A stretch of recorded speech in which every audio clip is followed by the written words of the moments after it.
اب ہمیں کرنا کیا؟ عید سے ایک دن پہلے ہم پورا دن اس تیاریوں میں لگا دیتے ہیں کہ بچوں نے کیا کپڑے پہننے ہیں، ان کی چوڑیاں، ان کی مہندی، وچ از گڈ آلسو، رات کو نکلنا چاہیے، وہ سارا کچھ بچوں کو پتا ہونا چاہیے کہ عید آئی ہے، لیکن یہ پورا دن جو ہم تیاریوں میں لگا دیتے ہیں، آپ دیکھیے کہ اس ایک دن کے روزے کے بارے میں نبی صلی اللہ علیہ وسلم نے کہا یہ دن ہے۔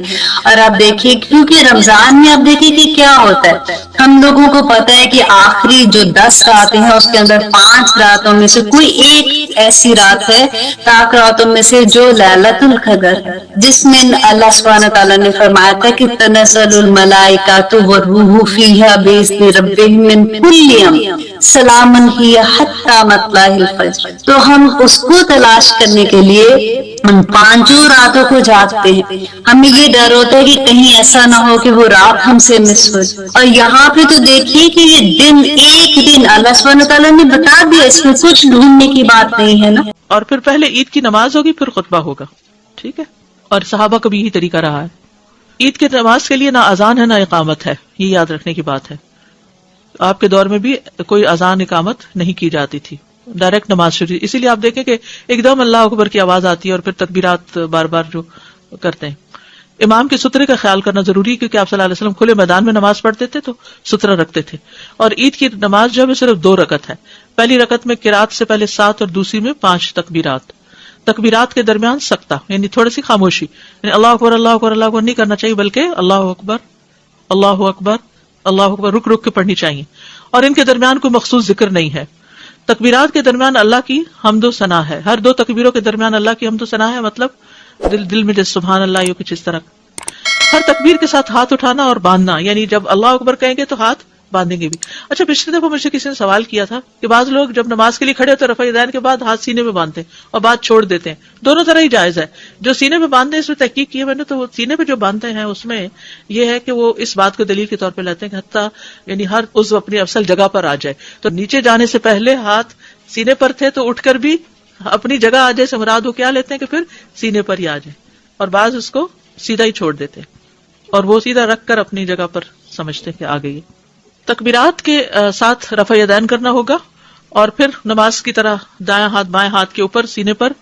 تکبیرات کی گنتی میں شک ہونے پر کم کو بنیاد بنانا، یعنی بعض اوقات تو کئی ساری ہوتی ہیں نا تو بھول بھی جاتی ہیں، تو امام کو اگر شک ہو 5 پڑھی ہیں کہ 4 پڑھی ہیں تو اس میں 4 کو یقینی بنا کے ایک اور پڑھ لی جائے۔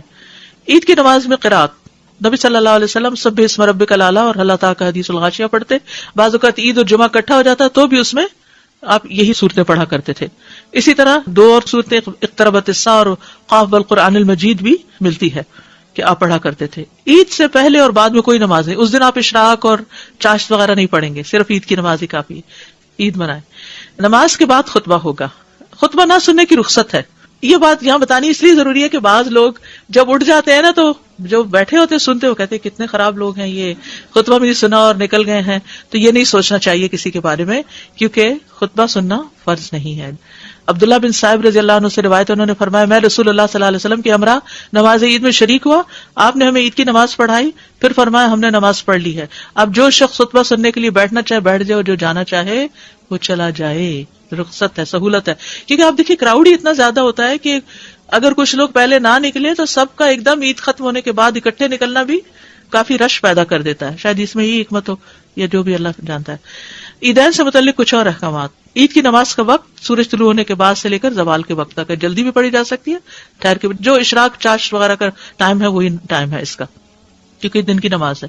جب سورج ایک نیزے کے برابر بلند ہو جائے، اور یہ چھوٹی عید کی بات ہے فطر کی، اور اضحیٰ کی نماز اول وقت سے اس کو مؤخر نہ کیا جائے، جتنا ارلی ہو تاکہ لوگ قربانی جلدی کر سکیں، بہت لیٹ نہ کریں، اور چونکہ اس وقت کھایا بھی نہیں ہوتا تو دل تو یہی چاہتا ہے کہ جلدی سے جلدی نماز ہو جائے۔ عید الفطر کی نماز کا وقت دیر سے کیوں؟ تاکہ لوگ صدقہ فطر ادا کر سکیں، اس میں سہولت ہے، ٹھیک ہے۔ عیدگاہ میں صدقہ کرنا، نبی صلی اللہ علیہ وسلم اس کی ترغیب دیتے تو خواتین اپنے زیورات وغیرہ صدقہ کرتی تھیں، اور پھر عید کی مبارک دینا، اور صحابہ جب ایک دوسرے کو ملتے تو کہتے تھے تقبل اللہ منا ومنکا یا منکم، دونوں طرح سے ٹھیک ہے۔ واپسی پر کسی اور راستے سے آنا، یعنی جانا ایک راستے سے، واپس دوسرے راستے پہ آنا۔ عید کے بعد گھر آ کر 2 رکعت پڑھنا۔ عید کی نماز سے پہلے کوئی نماز نہیں پڑھتے تھے، اپنے گھر واپس آتے تو 2 رکعت نماز پڑھ لیتے تھے. ٹھیک ہے. عیدگاہ میں کوئی ایسی نماز نہیں، نہ پہلے نہ بعد میں. جمعہ اور عید کا دن اکٹھا ہونے پر، یعنی دونوں دن اگر اکٹھے ہو جائیں تو اس دن جمعہ اگر نہ کوئی پڑھنا چاہے تو نہیں بھی پڑھ سکتے. ایسی میٹھی سنتیں ہمیں بڑی پیاری لگتی ہیں. اس پہ تو ہر ایک مانگے گا. دینا کھجور ملے نہ ملے وہ تو پسند ہے کہ نہیں، چاکلیٹ ہی کھا لیں گے ہیں. لیکن بہرحال یہ میٹھی سنت ہے، اس کو خوشی سے اپنائیں گے سب ہم. ان انس بن مالک رضی اللہ عنہ قال کان رسول اللہ صلی اللہ علیہ وسلم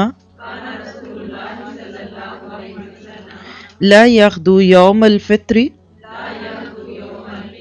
حتی یاکل تمرات وَيَأْكُلُهُنَّ وِتْرًا. حضرت انس بن مالک فرماتے ہیں کہ رسول اللہ عید کے دن کھجوریں کھائے بغیر عیدگاہ کی طرف نہیں جاتے تھے، اور رسول اللہ تاک کھجوریں کھاتے تھے، یعنی کھجوریں تاک کھاتے تھے. اسے بخاری نے روایت کیا. تو اب دیکھ لیں کہ حدیث میں تو لفظ تمر ہے اور کھجور کے لیے آتا ہے، لیکن آپ پھر کھجور کا بنا ہوا شیر خورما کھا لیں، ہاں کھجور کی مٹھائی کھا لیں، بکلاوا کھا لیں، بہرحال کوئی بھی میٹھی چیز کھا سکتے ہیں. نماز عید کے لیے پیدل جانا اور واپس آنا سنت ہے. عن ابن عمر رضی اللہ عنہما قال کان النبی صلی اللہ علیہ وسلم یخرج الی العید ماشیا ویرجع ماشیا. حضرت عبداللہ بن عمر فرماتے ہیں کہ رسول اللہ صلی اللہ علیہ وسلم عیدگاہ پیدل جاتے اور پیدل ہی واپس تشریف لاتے. اسے ابن ماجہ نے روایت کیا. کیوں؟ اس کی حکمت اگلی بات سے سمجھ آ رہی ہے کہ عیدگاہ جانے اور آنے کا راستہ بدلنا سنت ہے. ان جابر بن عبداللہ رضی اللہ عنہما قال کان النبی صلی اللہ علیہ وسلم اذا کان یوم عید خالف الطریق. حضرت جابر بن عبداللہ فرماتے ہیں کہ نبی کریم عید کے روز عیدگاہ میں آنے جانے کے وقت راستہ تبدیل فرمایا کرتے تھے. اسے بخاری نے روایت کیا. تو ان دونوں باتوں کو ملا لیں گے تو بات کیا سمجھ آتی ہے کہ عید کا دن جو ہے یہ ملنے ملانے کا دن ہے. اس دن دوسروں سے جتنا انسان ملے، ان کی خیریت معلوم کرے. کوئی بیمار ہے تو اس کی عیادت کرنا، اور کوئی دکھی ہے تو اس کے دکھ کو بانٹنے کی کوشش کرنا، خوشیوں میں شریک ہونا. اس کے لیے جب پیدل جائیں گے تو اتنے زیادہ لوگوں سے انٹریکشن ہوگا. گھوڑے پہ یا اونٹ پہ یا گاڑی پہ سوار شخص کہیں سے گزرتا ہے تو بالکل ایک لمحے میں گزر جاتا ہے نا. اس کے اندر کوئی اس کو وقت نہیں لگتا. دوسرے لوگ کھڑے بھی ہوں تو وہ اس سے بات نہیں کر پاتے. تو پیدل جاتا ہوا شخص، اب دیکھیے ہر جگہ جاتا ہوا کوئی بھی اس کو دکھے گا، اسلام کیا حال ہے، کیسے ہیں. تو جاتے ہوئے ایک راستے سے جائے اور آتے ہوئے دوسرے سے آئے. یہ کیسے ہوگا؟ عموماً دیکھیے کہ گھروں میں آنے جانے کے 2 مختلف راستے ہوتے ہی ہیں. یہ نہیں کہ اب ڈور ہی بدل لیں کہ آ رہے ہیں تو سیدھے ڈور سے جائیں اور واپس آئیں تو پیچھے چھت کے راستے سے آئے یا بیک یارڈ سے آئے. مراد یہ کہ گھر کی طرف آنے کا کوئی راستہ بدل لے، اور اس میں نیت پھر یہی ہونی چاہیے کہ زیادہ لوگوں سے آپ کی ملاقات ہو سکے. نماز عید بستی سے باہر کھلے میدان میں پڑھنا سنت ہے. نماز عید کے لیے خواتین کو بھی عیدگاہ میں جانا چاہیے. ان ام عطیہ رضی اللہ عنہا قالت امرنا رسول اللہ صلی اللہ علیہ وسلم ان نخرج الخید یوم العیدین وذوات الخدور فیشہدن جماعت المسلمین ودعوتہم وتعتزل الخید ان مصلاہن. حضرت ام عطیہ سے روایت ہے کہ رسول اللہ نے فرمایا دونوں عیدوں کے دن ہم حیض والی اور پردہ نشین، مراد کیا ہے کہ تمام عورتوں کو عیدگاہ میں لائیں تاکہ وہ مسلمانوں کے ساتھ نماز اور دعا میں شرکت کریں. البتہ حیض والی عورتیں نماز کی جگہ سے الگ رہیں. اسے بخاری اور مسلم نے روایت کیا. دیکھیے اس سے آپ کو اسلام کا مزاج سمجھ میں آ رہا ہے کہ اسلام کوئی عورت کو لیٹ ڈاؤن کرنے کے لیے نہیں آیا، یا اسلام کا مقصد یہ نہیں کہ عورتیں گھروں میں چھپی رہیں اور بیٹھی رہیں. جہاں کچھ نہ کچھ مردوں اور عورتوں کے حقوق اور فرائض میں بات ہوتی ہے وہ صرف ذمہ داریوں کی بات ہے. اس کے علاوہ دین میں اور عبادات میں عورتیں جو ہیں وہ مردوں کے ساتھ برابر کی شریک ہے. ٹھیک ہے کچھ چیزیں اللہ تعالیٰ نے عورتوں پہ لازم نہیں کی، خاص طور پہ جماعت 5 وقت کی جو باہر جا کے پڑھنے پڑے مسجد میں، کیونکہ ہر وقت عورت باہر جانے کی پوزیشن میں نہیں ہوتی، لیکن اس کے علاوہ عورتوں کو زندگی کی دوڑ میں پیچھے چھوڑنا، ان کے بارے میں یہ خیال کرنا کہ یہ تو کوئی دوسرے درجے کی مخلوق ہے، یہ سب چیزیں جو ہیں وہ درست نہیں ہوں گی۔ عید کی نماز کے لیے نہ اذان ہے اور نہ اقامت۔ ان جابر ابن سمورہ رضی اللہ عنہ قال صلیت مع رسول اللہ صلی اللہ علیہ وسلم العیدین غیر مرۃ ولا مرتین بغیر آذان ولا اقامت۔ حضرت جابر بن سمورہ کہتے ہیں کہ میں نے رسول اللہ کے ساتھ 1-2 مرتبہ نہیں کئی مرتبہ عیدین کی نماز اذان اور اقامت کے بغیر پڑھی۔ اسے مسلم نے روایت کیا۔ انداز کتنا پیارا ہے، یعنی واضح کرنا چاہ رہے ہیں کہ کوئی مجھے غلطی نہیں لگی یا میں نے کوئی یہ ایک دفعہ کا عمل نہیں تو آپ کے سامنے رکھا، مراد ہے کہ اب کبھی بھی عید کی نماز سے پہلے اذان یا اقامت نہیں کہتے تھے۔ اب آپ ذرا یہاں چھوٹی سی بات سمجھ لیں کہ کیا گناہ، کوئی اگر جائے اور کھلی میدان میں عید کی نماز ہو رہی ہے اور وہاں جا کے ایک دم اذان دے، کیا حرج ہے؟ سوچئے، کوئی عقل سے پوچھے تو اس میں گناہ؟ کوئی گناہ نہیں۔ دیکھنے میں دیکھے تو کیا نعوذ باللہ وہاں جا کے کوئی میوزک پلے کرنا ہے یا وہاں کوئی اور غلط کام کرنا ہے؟ نہیں تو لیکن گناہ کیوں بن جائے گا کہ اللہ کے نبی نے نہیں کیا۔ یہ ہے ہمارے دین کی اساس، جہاں نیکی کی بات آ جائے اور اللہ کے نبی نے نہیں کی تو نہیں کرنی، دیٹس اٹ۔ اگر کوئی بندہ اپنے آپ کو خود مختار سمجھ کے اپنی مرضی سے دین میں کہے اور حرج کیا ہے، حرج ہے کیا کہے، تو آپ دیکھیں کہ پھر دین تو بدل جائے گا نا۔ تو جہاں رکنا ہے رک جائیں، جہاں چلیں گے چلیں گے۔ کچھ چیزوں میں آپ نے خود ہی رخصت دے دی، تم خود ہی کر لو جو بھی حالات ہیں۔ کچھ چیزیں ایسی ہیں جس میں ایک سے زائد آپ کے عمل ملتے ہیں، وہ ٹھیک ہے، لیکن جہاں آپ نے نہیں کیا، صحابہ کرام اتنے جم جاتے تھے کہ نہیں کیا۔ ورنہ آپ دیکھیے کہ آج کے مزاج کے لوگ نبی صلی اللہ علیہ وسلم کے اگر فوراً بات ہوتے تو لوگوں کو یاد ہی نہیں رہا ہوتا بہت ساری باتیں کہ جو اللہ کے نبی کے دور میں کیسے ہوتی تھیں۔ صحابہ کرام نے اللہ کے نبی کی سنتوں کو پریزرو کیا، جیسے آپ سٹور کرنے سے پہلے چیز کو پریزرو کرتے ہیں نا کہ وہ خراب نہ ہو، اور اس کے لیے نبی صلی اللہ علیہ وسلم کی زندگی میں ہی ایک پورا محاذ بن چکا تھا۔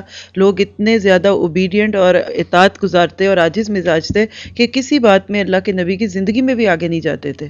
تو یہ ہے اصل کامیابی کہ آپ کے بعد آپ کی سنتوں کو صحابہ کرام نے کس طرح سے جمع کے رکھا۔ تو بہرحال عید سے پہلے نہ اذان ہے نہ اقامت ہے۔ عیدین کی نماز میں 12 تکبیریں ہیں۔ پہلی رکعت میں قرأت سے پہلے 7، دوسری میں قرأت سے پہلے 5 تکبیریں کہنی مسنون ہے۔ عن نافع مولا عبداللہ ابن عمر رضی اللہ عنہما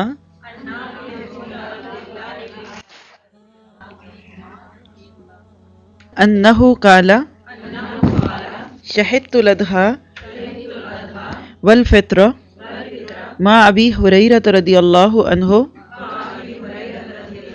فکبر فی رکعۃ الاولی 7 تکبیرات قبل القراءۃ وفی الآخرۃ 5 تکبیرات قبل القراءۃ۔ حضرت عبداللہ بن عمر کے آزاد کردہ غلام نافع کہتے ہیں کہ میں نے ابو ہریرہ کے ساتھ عید الفطر اور عید الاضحیٰ دونوں کی نماز پڑھی۔ حضرت ابو ہریرہ نے پہلی رکعت میں قرأت سے پہلے 7 تکبیریں، دوسری رکعت میں قرأت سے پہلے 5 تکبیریں کہیں۔ اسے مالک نے روایت کیا۔ تو کیا طریقہ کار ہوگا نماز پڑھنے کا کہ پہلی رکعت میں جب ہم دعا استفتاح کرتے ہوئے اللہ اکبر کہتے ہیں، اسی طرح 7 دفعہ تکبیر کہی جائے گی، یعنی اللہ اکبر کو تکبیر کہتے ہیں۔ پھر اس کے بعد سورہ فاتحہ اور سورہ فاتحہ کے بعد جو بھی امام صاحب پڑھائیں، کیونکہ یہ نماز تو آپ جماعت سے ہی پڑھتے ہیں تو وہ اونچی آواز میں پڑھیں گے، آپ پیچھے سنتے رہیں گے۔ جمعے کی نماز کی طرح ہی لگتی ہے عموماً، کیونکہ اس میں عموماً صورتیں بھی وہی پڑھی جاتی ہیں، سورۃ الاعلیٰ اور غاشیہ۔ پھر اس کے بعد جب دوسری رکعت کے لیے کھڑے ہوتے ہیں نا تو پھر دوبارہ 5 دفعہ اللہ اکبر کہتے ہیں، یہ ہے تکبیر۔ عیدین کی نماز میں پہلے نماز اور پھر خطبہ دینا مسنون ہے۔ عن ابن عمر رضی اللہ عنہما قال کان رسول اللہ صلی اللہ علیہ وسلم و ابو بکر و عمر رضی اللہ عنہما یصلون العیدین قبل الخطبۃ۔ حضرت عبداللہ بن عمر فرماتے ہیں کہ رسول اللہ، ابو بکر، عمر رضی اللہ عنہما نماز عیدین خطبے سے پہلے ادا فرماتے تھے۔ اسے بخاری اور مسلم نے روایت کیا۔ یہاں پھر دیکھیے، جمعے کی نماز میں خطبہ پہلے اور 2 رکعت نماز بعد میں ہے، اسی لیے جمعے کو بھی عید ہی کہا جاتا ہے۔ حدیث میں آتا ہے کہ جمعہ جو کہ مسلمانوں کی عید کا دن ہوتا ہے، تو آپ مماثلت دیکھ لیں کہ اس میں بھی خطبہ ہوتا ہے، اس میں بھی خطبہ ہے، اس میں بھی 2 رکعت ہے، اس میں بھی 2 رکعت ہے۔ فرق کیا ہے کہ جمعے کا خطبہ پہلے ہے، نماز بعد میں ہے، عید میں نماز پہلے خطبہ بعد میں ہے۔ اب آج بھی اللہ تعالیٰ توفیق دے سب کو سمجھنے کی، اتنی واضح حدیث ہے، اور دیکھیے بخاری اور مسلم کی روایت ہے۔ یہ جو بات میں اب کہنے لگی نا، یہ میں آپ کے شعور کو بیدار کرنے کے لیے کرتی ہوں، اور اپنے بھی، کیونکہ ہم آنکھیں بند کر کے نماز اور خاص طور پہ عبادات کے موضوع پہ ایک طریقے کے فالوورز ہیں، اور کہتے کہیں کہ یہ شروع سے ہو رہا ہے، یہ فلاں کی بات ہے، یہ فلاں کی بات ہے۔ حدیث سامنے موجود ہے، آپ کا عمل دکھتا ہے کہ آپ پہلے نماز پڑھاتے تھے، پھر خطبہ دیتے تھے۔ اس کے باوجود بھی آج مسلمانوں میں سے گروہ کثیر پہلے خطبہ دیتے ہیں، پھر نماز پڑھتے ہیں، اور قیاس اس کو جمعے پہ کرتے ہیں۔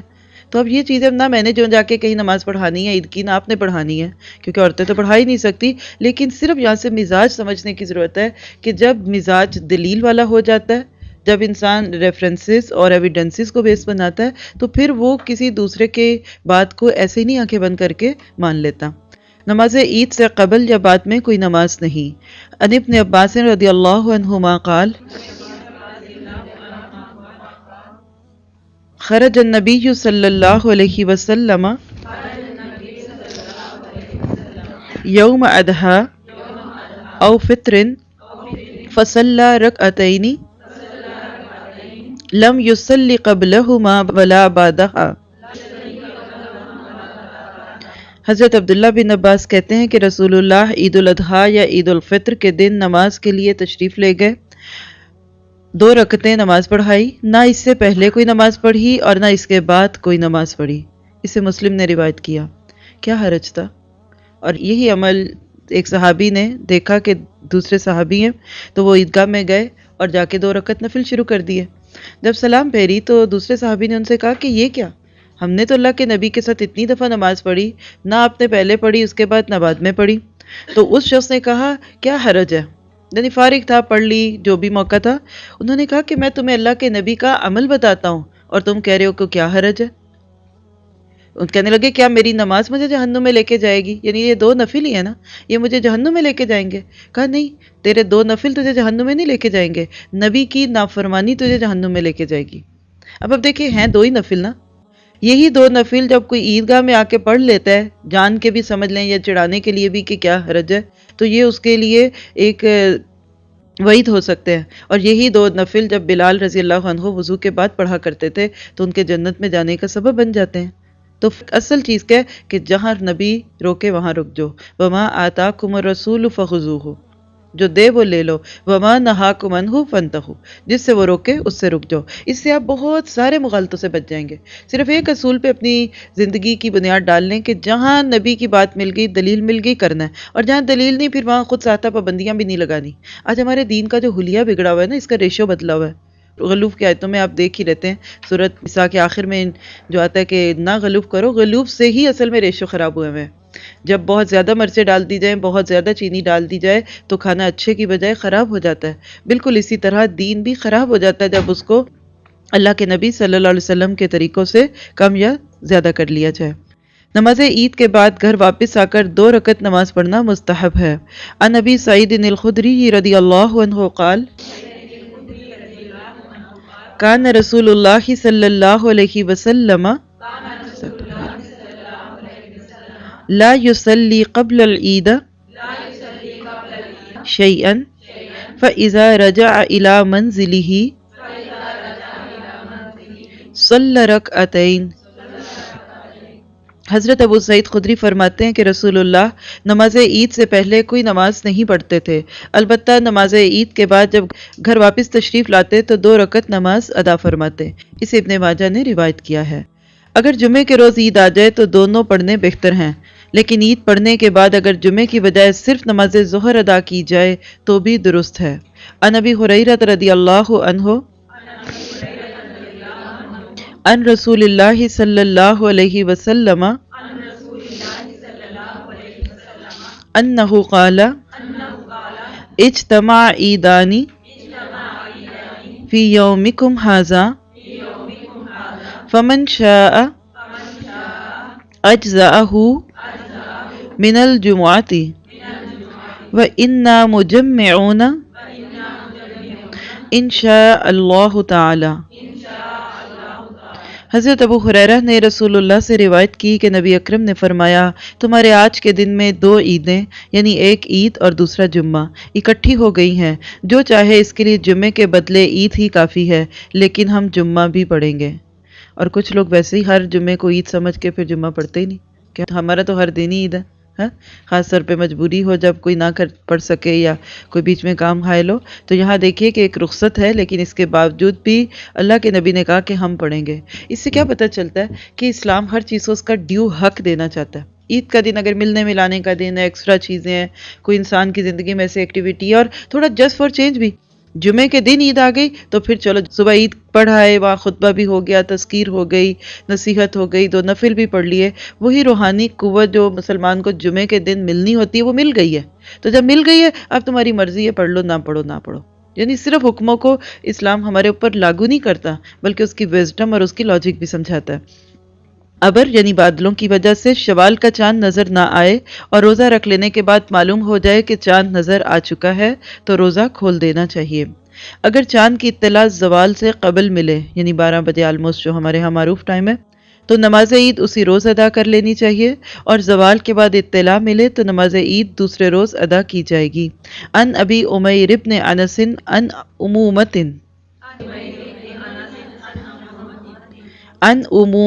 لہو من اصحاب النبی صلی اللہ علیہ وسلم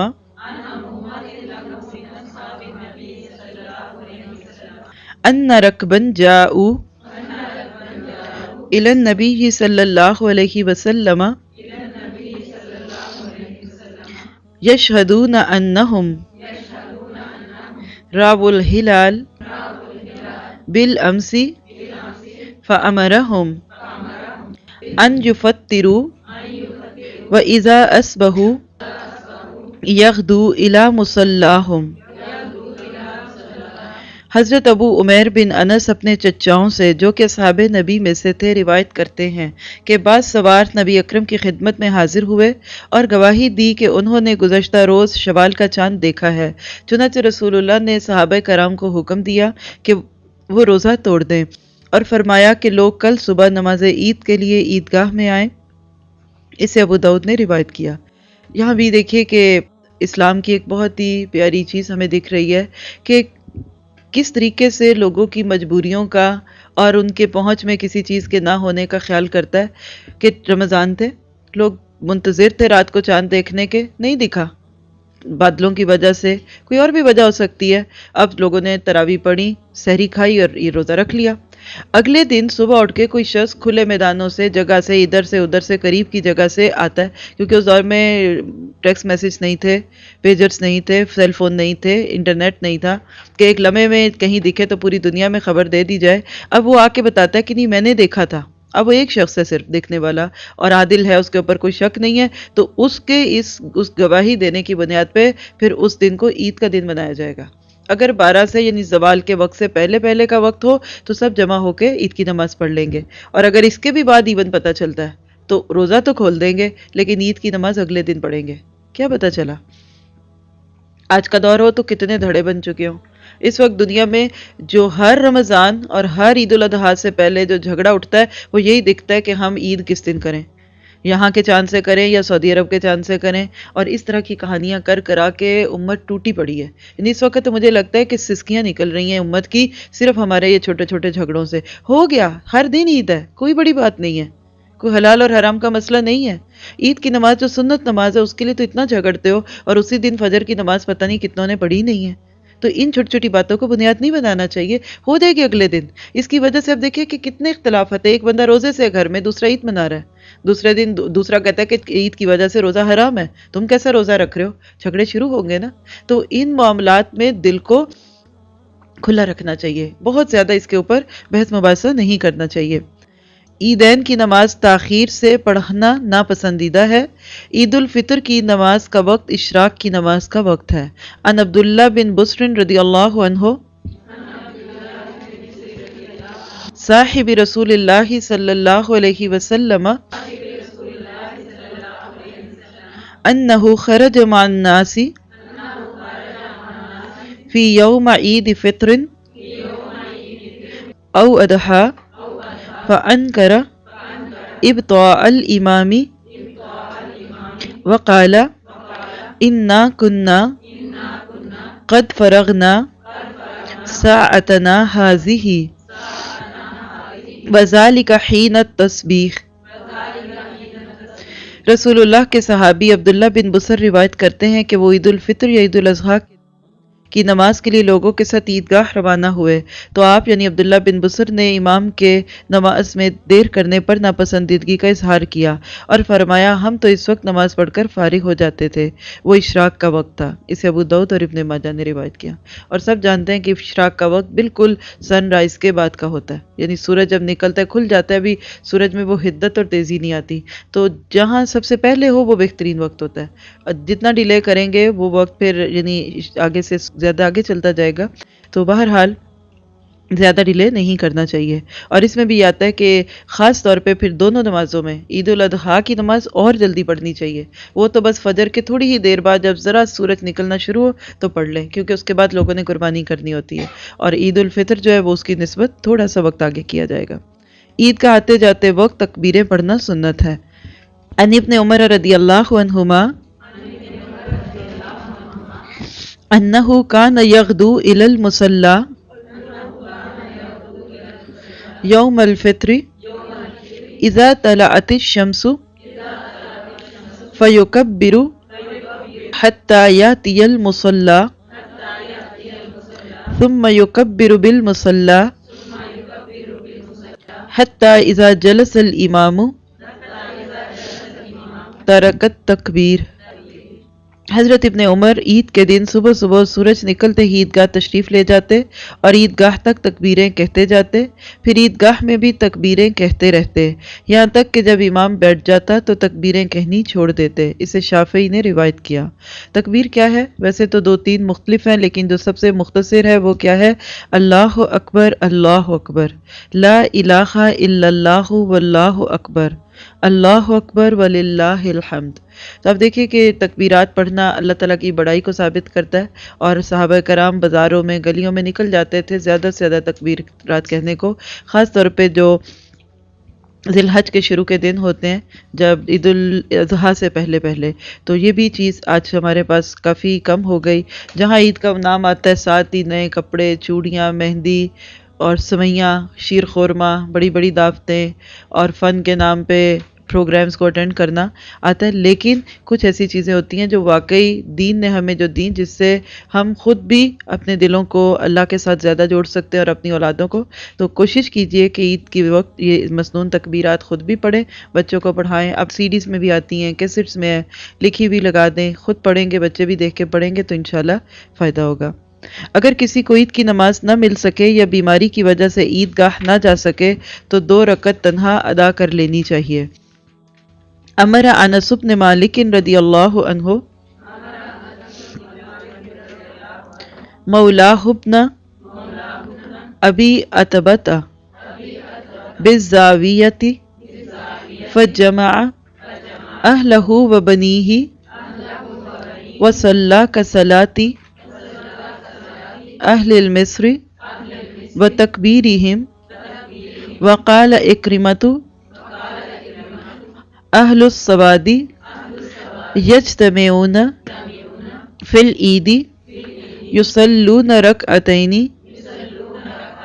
کما یصنع الامام وقال عطاء اذا فاتہ العید صلی رکعتین۔ حضرت انس بن مالک نے اپنے غلام ابن ابو عتبہ کو زاویہ گاؤں میں نماز پڑھانے کا حکم دیا تو ابن ابو عتبہ نے ان کے گھر والوں اور بیٹوں کو جمع کیا اور سب نے شہر والوں کی تکبیر کی طرح تکبیر اور نماز کی طرح نماز پڑھی۔ اکرمہ نے کہا کہ گاؤں کے لوگ عید کے روز جمع ہوں اور 2 رکعت نماز پڑھیں جس طرح امام پڑھتا ہے، اور عطا رحمہ اللہ نے کہا جب کسی کی نماز عید فوت ہو جائے تو 2 رکعت نماز ادا کر لے۔ اسے بخاری نے روایت کیا۔ تو یہ تھے عید کے مسائل۔ کوئی بات جو اس موضوع سے متعلق ہو تو آپ لوگ پوچھ سکتے ہیں۔ جی آپ پلیز.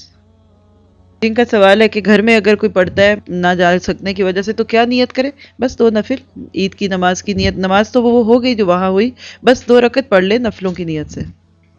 جی آپ کہ بغیر مجبوری کے نہیں پڑھنی چاہیے کہ چلو بھئی نہیں جاتے, اب رخصت تو پتہ چل گئی کہ گھر میں پڑھ لیں. ہم اگر مسئلے کو دیکھیں تو اگر کسی کو عید کی نماز نہ مل سکے, یہ کب ہوگا؟ گئے, چھٹ گئی, وقت میں گڑبڑ ہوئی, ٹریفک میں پھنس گئے, رش بہت تھا, کوشش کی نا. اور دوسری چیز ہے بیماری, کوئی ایسی تکلیف تھی کہ آپ بستر سے اٹھ نہیں سکے. یہ وجوہات ہیں. بغیر وجہ کے کچھ لوگ جو عورتوں کو عیدگاہ میں نہیں لے جاتے, یہ چیز سنت کے خلاف ہے. ہم حدیث دیکھ چکے کہ عورتوں کو بھی لے کے جاؤ, حیض والیاں بھی جائیں گی. آپ سوچئے جب پیریڈز والی عورت وہاں جائے گی تو پھر جو نہیں پیریڈ سے اس کا جانا تو زیادہ ہی اس سے اہم ہوگا نا. اور چونکہ یہ کھلے میدان میں ہوتی ہے تو اس سے یہ بھی مسئلہ نہیں کہ عورت نماز کی جگہ پہ اور مسجد میں کیسے انٹر ہو. بلکہ ایک حدیث میں تو آتا ہے کہ صحابیہ نے پوچھا کہ اگر کسی کے پاس چادر نہ ہو پھر کیا کرے؟ تو آپ نے کہا کہ اپنی ہمسائی کی چادر کو شیئر کر لے. پھر بھی نہیں کہا کہ کھلے عام چلے جاؤ. یعنی جائیں عورتیں پورے آداب کو سامنے رکھتے ہوئے. یہ نہیں کہ اب عید کا دن ہے تو کپڑے بھی اچھے ایسے پہنے ہوئے ہیں جس میں خوب جسم دکھ رہا ہے اور جسم بھی چھپ رہا نہیں, اور خوشبو اور پھر چھن چھن کرتے ہوئے زیورات ہے, اور عورتوں اور مردوں میں اختلاط ہے. وہی پابندیاں جو ضابطے ہیں باہر نکلنے کے وہ رہیں گے, لیکن عید کی نماز کے لیے عورتوں کو بھی جانا چاہیے, دعاؤں میں شامل ہوں گی. کیونکہ آپ دیکھیے کہ جب عورت کو پیچھے کر دیں گے تو پیچھے بچے بھی تو پیچھے ہو گئے نا. آپ خود اپنے آپ کو چیک کریں, جو لوگ جاتے ہیں عید کی نمازوں کے لیے, بچپن کی چیزیں آپ کے ذہنوں میں. میں تو لفظ عید پڑھتی ہوں نا تو مجھے وہ بہت بچپن کی عیدیں یاد آ جاتی ہیں جو ہم کسی اپنے یعنی سب رشتہ داروں کے ساتھ جا کے مل کے کرتے تھے. بڑے ہونے کے بعد کتنی عیدیں آئی ہیں وہ نہیں یاد آتی. جو ہی عید کا لفظ آتا ہے عید کی نماز, وہ بچپن سے لے کے اپنی جوانی کی, اور جو جیسے یعنی گھر والوں کے ساتھ نماز پڑھتے ہیں. تو جو مائیں نہیں جاتی, جن کی بچیاں نہیں جاتی, تو ان سے میں نے سنی ہے بات, وہ کہتی ہیں ہمیں تو پتہ ہی نہیں چلتا عید آئی ہے نہیں. صبح اٹھے ایسے ہی گندے مندے, نہ کپڑے بدلے نہ کچھ کیے, گھر میں کام میں لگ گئے, سارا دن کوکنگ کرتے رہے, شام تک کچن میں رہے, مہمان آتے رہے جاتے رہے, اور دن ختم ہو گیا. آپ صبح اٹھ کے جب صاف ستھرے ہوتے ہیں, غسل کرنا مسنون ہے, آپ اچھے صاف کپڑے پہننے, نئے کپڑے پہننا بھی سنت ہے عید کے دن. پھر آپ صبح اٹھتے ہی جب گھر سے نکلتے ہیں اتنے لوگوں کو دیکھتے ہیں, ایک دم دل میں خوشی ہوتی ہے. حالانکہ اس وقت اٹھنا کچھ لوگوں کو بڑا مشکل لگتا ہے جن کو دیر تک سونے کی عادت ہے, لیکن کچھ نہ کچھ چینج کرتے ہیں تو پھر اسی کی وجہ سے ہمیں اس کام کو کر کے خوشی بھی ہوتی ہے نا, کچھ ڈفرینٹ ہوتا ہے اس دن سے. بعض لوگ ساری رات جاگتے ہیں مہندی لگانے کے لیے, چوڑیاں پہننے کے لیے, اور بعض تو مرد بھی ان کے بزنس ایسے ہوتے ہیں کہ ساری رات ان کی چاند رات چل رہی ہوتی ہے اور فجر کے عین وقت پہ آ کے سو جاتے ہیں, اور پھر نہ فجر نہ عید گئی. تو بہرحال اللہ تعالیٰ سے دعا ہے کہ وہ ہمیں سنتوں کو بھی اسی طرح ماننے والا بنا دے جیسے کہ ہم دوسری چیزوں کو لیتے ہیں. تو یہاں پہ یہ موضوع پورا ہوا. کچھ اس کے مسائل اسی سیریز کی کتاب جو ہے روزوں کے مسائل, اس میں بھی ہیں. تو انہوں نے مجھے کہا کہ مسجد کی انتظامیہ نے عید کی نماز کب ہوگی. میں نے کہا دیکھو, تھوڑا سا ارلی جانب مسجد کے امام ہیں, وہ بھی عید کی نماز پڑھاتے ہیں, تو ہمیں کیا ضرورت ہے ہم یہاں عید کی نماز پڑھائیں. ایک بڑا اجتماع ہونا چاہیے نا عید میں, تو عید میں تو کم از کم اتنا کر لیں کہ جو ہر مسجد میں عید کی نماز ہو رہی ہے اس کو ختم کر کے شہر میں 2 بڑے اجتماع کر لیں, 3 کر لیں. تو میں نے کہا سب سے پہلے میں اس کے لیے قربانی دیتا ہوں, میں اعلان کرتا ہوں میری مسجد میں عید کی نماز نہیں ہوگی, میرے سارے نمازی فلاں مولوی صاحب کے پیچھے نماز پڑھیں گے. سمجھ میں نہیں آ رہی بات؟ تاکہ ایسا نہ اس مولوی صاحب کو جب ہم پیغام بھیجیں تو وہ کہیں اچھا میرے والوں کو اپنے پاس لا رہے ہیں. ٹھیک ہے, میں نے کہا ایسا نہیں ہے, ہم اپنے والے کہاں بھیجیں گے, بولو ادھر بھیجیں گے. ایک نماز ہو, بڑا اجتماع ہو. لیکن کمیٹیاں نہیں مانتی. یہاں بھی میں نے شروع میں جب میں آیا تو اس کی کوشش کی کہ ہماری مسجد میں عید کی نماز بولو نہ ہو, بلکہ ہم کہیں تو حبیبیہ میں ہو جائے یا ادھر ہو جائے, ہم بھی وہیں جائیں گے. ایک بڑا اجتماع ہو, ایسی جگہ ہو جہاں کھلا میدان ہو. عید کی نماز تو مسجد میں ویسے ہی مکروہ ہے. نبی ہمیشہ میدان میں عید کی نماز پڑھتے تھے. مسجد میں عید کی نماز عذر سے پڑھی ہے, بارش وغیرہ کے عذر سے, ورنہ نہیں پڑھی. وجہ اس کی یہ ہے کہ عید کی نماز شاعر اسلام میں سے ہے, مسلمانوں کا بڑا دن ہے. تو اللہ کہتے ہیں ایسے کھلے میدان میں بڑے بڑے اجتماع کرو, پوری دنیا دیکھے کہ آج مسلمان کیسے اللہ کا شکر ادا کرتے ہیں, غیر مسلم بھی دیکھیں, اور ہم بند کمروں میں پڑھ رہے ہوتے ہیں. لیکن انتظامیہ کا کہنا یہ ہوتا ہے کہ چندہ نہیں ہوگا. کیا نہیں ہوگا؟ اگر ہم وہاں پڑھیں گے تو یہاں جو چندہ ہوتا تھا وہ بولو نہیں ہوگا. تو میں نہیں پڑھاؤں گا تو کسی دوسرے سے پڑھوا لیں گے, تو جو جب پڑھنی ہے تو پھر ہم ہی پڑھا دیں. کیا خیال ہے بھائی؟ یعنی وہ تو اجتماع تو ہو نہیں رہا نا. تو اتنے ہمارے ظرف چھوٹے ہیں کہ ہم دوسروں کے پیچھے عید کی نماز پڑھنے کے لیے بھی تیار نہیں ہیں. یہ تو ہمارے حالات ہیں یار, کہ بھائی ہم کہیں بھائی جو کھلے میدان ہے وہاں جا کے پڑھیں گے, مسجدوں میں نماز بند کرو اس کو. جہاں میدان ہے, جس مولوی صاحب کے قریب میں کوئی میدان ہو نا, تو اس مولوی صاحب سے کہا جائے آپ پڑھائیں گے, ہم سب وہاں پہنچیں گے. عید کی نماز میں بھی چھوٹے چھوٹے 4 آدمی بھی لے کے لوگ کھڑے ہوئے ہوتے ہیں, ٹھیک ہے نا, 4 آدمی, یہ کوئی عید کی نماز ہے؟ قندھار میں جب ادھر حکومت تھی افغان طالبان کی, تو پورے شہر میں ایک عید کی نماز ہوتی تھی. اور جو علماء گئے ہیں وہ بتاتے ہیں اتنا بڑا اجتماع ہوتا تھا, پھر اوپر سے نا وہ جٹ طیارے بھی گھومتے تھے نماز, وہ اور اسلام کی ایک طاقت اور شوکت کو دکھایا جاتا تھا. اور جو ملک کا سربراہ ہے وہ آ کے عید کی نماز پڑھایا کرتا تھا. یہ ایک شاعر اسلام میں سے ہے. تو اتنے چھوٹے, ہر آدمی اخپل طریقے سے چھوٹے چھوٹے عید کے اجتماع کر رہا ہے کہ میرے نمازی وہاں نہ جائیں, ٹھیک ہے نا, چاروں بلے ان کو میں کھینچ کے رکھوں. اور یہ سارا سیٹ اپ چندوں کی وجہ سے ہوتا ہے. مسجدوں کے مصارف پورے نہیں ہوتے تو یہ حساب کتاب ہوتا ہے. ظاہر چندہ ہوگا, چندہ نہیں, ورنہ چندہ نہیں ہوتا. بھائی یہ جو عید کی نماز ہے نا, اس کے بارے میں لوگ بہت پوچھ رہے ہیں کہ اگر گورنمنٹ کی طرف سے مسجدوں میں کراؤڈ پر پابندی ہو تو کیا ہم اخپل طریقے سے گھر میں عید کی نماز پڑھ سکتے ہیں؟ گھروں میں عید کی نماز جائز نہیں ہے, نہ جمعہ جائز ہے نہ عید کی نماز جائز ہے. کیونکہ جمعہ اور عید کی نماز کے لیے بیسک شرط جو فقہا بیان کرتے ہیں وہ ہے اذن عام, کھلی اجازت ہو. آپ گھر میں اگر جمعہ پڑھ رہے ہیں دروازہ کھول دیں, سب کو آنے کی اجازت ہے. اور لوگ کہتے ہیں اس کی دلیل کیا؟ بھائی اس کی دلیل یہ کہ جمعہ اور عید یہ شاعر اسلام میں سے ہے, یہ بند کمروں میں نہیں ہوتا. اس سے جمعے اور عید کی ویلیو ختم ہو جاتی ہے. جیسے نبی صلی اللہ علیہ وسلم کے دور میں گاؤں میں کبھی جمعہ نہیں ہوا. مدینہ کے ارد گرد کے جو گاؤں کے لوگ تھے وہ جمعہ آ کے پڑھتے تھے کہاں؟ مدینہ میں. گاؤں میں نہیں قائم کیا کیونکہ یہ شاعر اسلام میں سے ہے نا. تو اب یہ کیسی اجازت ہے کہ نبی کے دور میں گاؤں کے لوگ شہر میں آ کے پڑھ رہے ہیں اور یہاں شہر کے لوگ اپنے اپنے گھروں میں بند ہو کے پڑھ رہے ہیں؟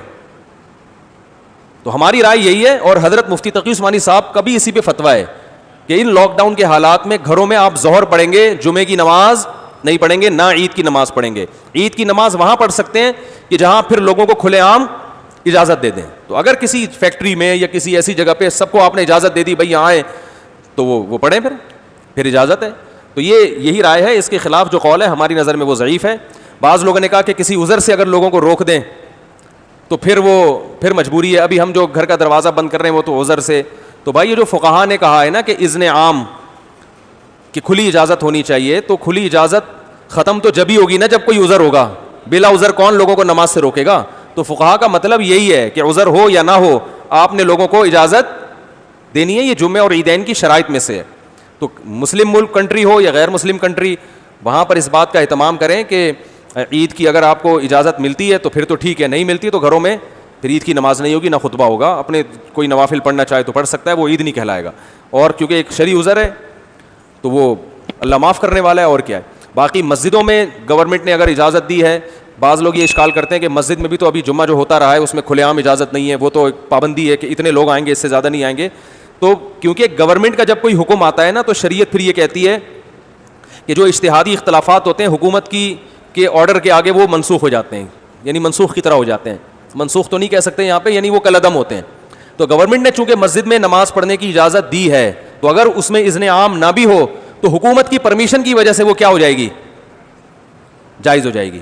اس پہ تمام فقہا کا اتفاق ہے کہ اس طرح کی جتنی بھی شرطیں ہوتی ہیں وہ حکومت کے فیصلے کی وجہ سے کیا ہو جاتی ہیں؟ کالعدم. جیسے چاند کا مسئلہ ہے نا, چاند کا مسئلہ سعودی عرب میں کچھ اور ہے, ہمارے یہاں ان کا سسٹم ہی الگ ہے, ہمارا سسٹم بھی الگ ہے. ہم اس سسٹم کو نہیں مانتے, لیکن سعودی عرب میں جب ہم جائیں گے تو وہاں کی گورنمنٹ ہمارے سسٹم کے حساب سے فیصلہ نہیں کرتی, وہ اخپل طریقے سے کرتی ہے. تو جیسے بھی کرتی ہے لیکن سعودی حکومت میں وہ کیا ہو جائے گا؟ نافذ. کیونکہ حکم حاکم جو ہے نا شریعت میں اس کی ایک ویلیو ہے, ورنہ ہر آدمی اخپل طریقے سے ہی چلتا رہے گا تو یہ تو تباہی برباد ہو جائے گی نا. تو اس لیے وہاں ہم کہتے ہیں کہ جب گورنمنٹ نے ایک لا پاس کر دیا, فیصلہ کر دیا, تو جب گورنمنٹ کہے گی عید ہے تو عید ہے, جب کہے گی بقرہ عید ہے تو کیا ہے؟ بقرہ عید ہے. یہاں ہماری گورنمنٹ نے کیونکہ ہلال کمیٹی بنائی ہوئی ہے, اس کے اتھارٹی کا حق حاصل ہے, تو وہ جب فیصلہ کرے گی تو کیا ہوگا؟ ابھی دیکھو نا 4-5 سال پہلے ہم نے بتا دیا تھا کہ 30 روزے مکمل ہوں گے. 5-6 سال پرانی بات ہے, بلکہ اس سے بھی زیادہ. فلکیات والے کہہ رہے تھے چاند کہیں بھی نظر نہیں آئے گا, 30 روزے پکے ڈھکے. تو ہلال کمیٹی نے اعلان بھی نہیں کیا کہ کل عید ہے, اور 30 روزے ہو گئے, تراویح بھی ہو گئی, ہماری مسجد میں بیان شروع ہو گیا. ایک دم رات کو 10:30 بجے اطلاع آئی کہ کل کیا ہے؟ عید ہے. ہلال کمیٹی نے اپنا فیصلہ واپس لے لیا.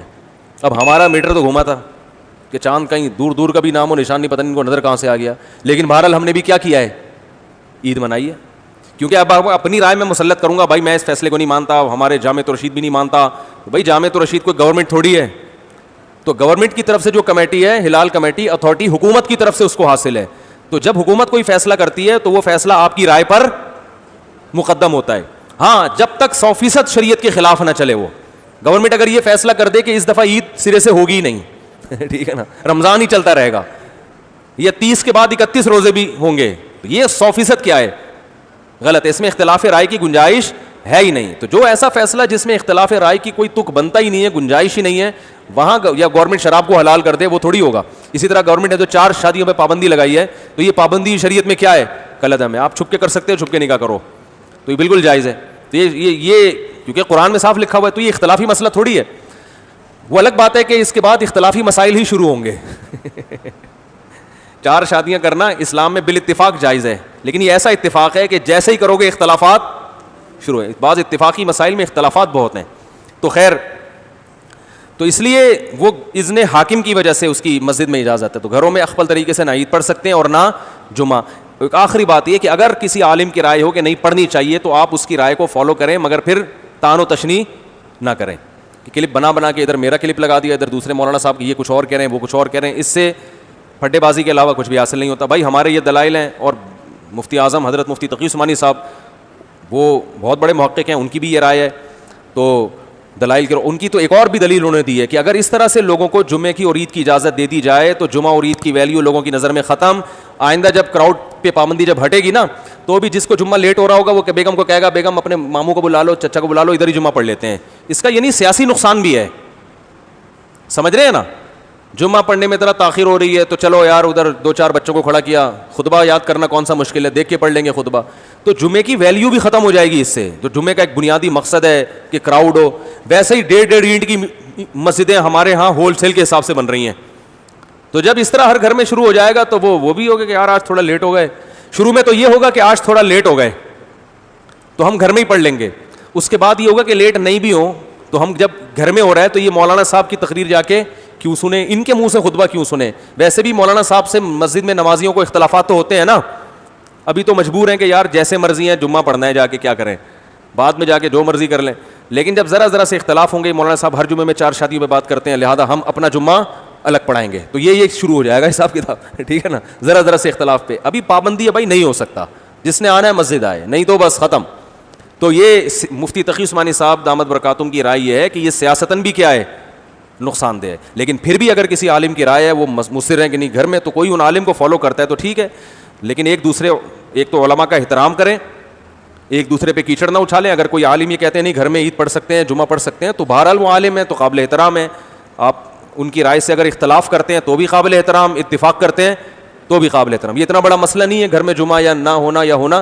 اللہ تعالیٰ سے دعائیں کرتے ہیں. اب ہمیں کرنا کیا ہے سارا دن میں؟ اب دیکھیے سب سے پہلے تو کوشش کیجیے تہجد کے وقت میں اٹھیں. وہ تو ایسا وقت ہے کہ عام دنوں میں بھی اللہ سبحانہ تعالیٰ کہتے ہیں کہ وہ آسمانی دنیا پہ آ کے لوگوں کو پکارتے ہیں کہ ہے کوئی مانگنے والا. تو یہ جو اتنا بڑا دن ہوگا, اللہ سبحانہ تعالیٰ کیسے ہماری دعائیں نہیں پوری کریں گے انشاءاللہ.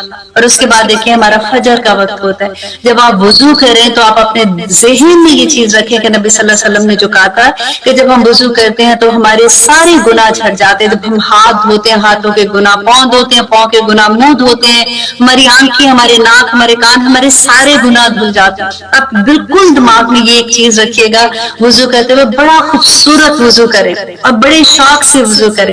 اس کے بعد جب آپ نماز پڑھتے ہیں تو کوشش کریں کہ لمبا قیام اور لمبے سجود کریں, سجدوں میں اللہ سبحانہ تعالیٰ سے دعائیں مانگیں. اور اس کے بعد اشراق کے لیے بیٹھ جائیں. دیکھیے وہ ایک وقت کی نماز جو اشراق میں 2 کر کے 2 نفل کر کے 4 نفل پڑھیں, اور حج عمرے کا ثواب ہے اور ہمارے تمام باڈی کے جتنے جوڑ ہیں ان کا صدقہ ہوتا ہے. اس کے بعد دیکھیے پھر آپ اس کے بعد ذکر اذکار کرتے رہیں, سبحان اللہ والحمد للہ ولا الہ الا اللہ واللہ اکبر, اس کی تسبیح کرتے رہیں. سجدوں میں جا کے اللہ سبحانہ تعالیٰ سے دعائیں مانگتے ہیں, کیونکہ سجدہ تو شکرانے کے لیے تو آپ کو ضرورت بھی نہیں ہے کہ آپ نے 2 رکعت نماز نفل پڑھنے. آپ جس